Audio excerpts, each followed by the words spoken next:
group known as KISS has enjoyed huge success in the music industry, primarily from adolescents and young teens, although many older fans are just as enthusiastic. The group is preparing to kick off what they call the biggest tour on earth next year. The outfits of the members of the group and special effects of their performance on stage are at times mesmerizing.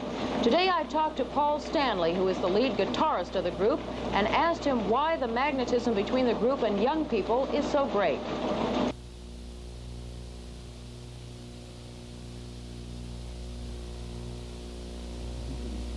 And I think it's a lot more thrilling to know that there's a real Superman than to see something that's put together for movies. We're flesh and blood. I think we represent freedom, expression of your fantasies. We're like a dream.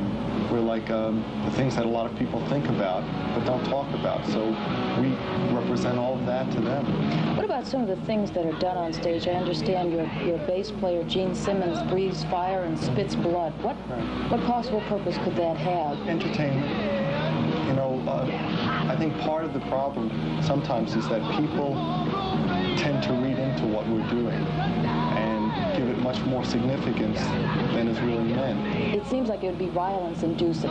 Well, I don't really see it that way. You know, the Three Stooges used to hit each other with hammers, and nobody complained about that. You know, I used to see Superman television shows where he would fly out the window. It didn't make me put a towel around my neck and jump out the window.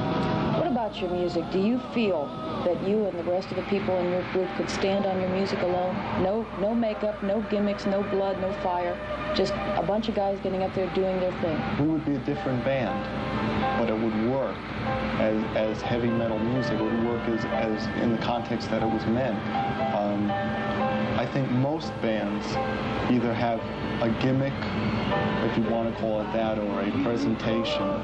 It's just that we've taken it much more to an extreme approach, you know, and to the limits than most people do. I mean, a band like the Eagles come out with a backdrop and trees and all kinds of things, so I think we must be doing something right because every other band is copying it at the moment. But you think that you can stand on your own merit as musicians without these externals? Absolutely. I think that was the purpose of the solo albums, was for each one of us to be able to create without the pressures of what people expect from KISS.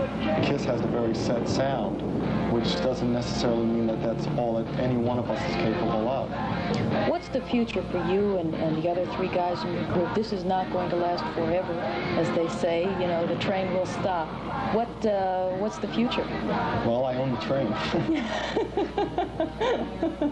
What happens when KISS is no longer popular? Something else comes in, something else is it for that time.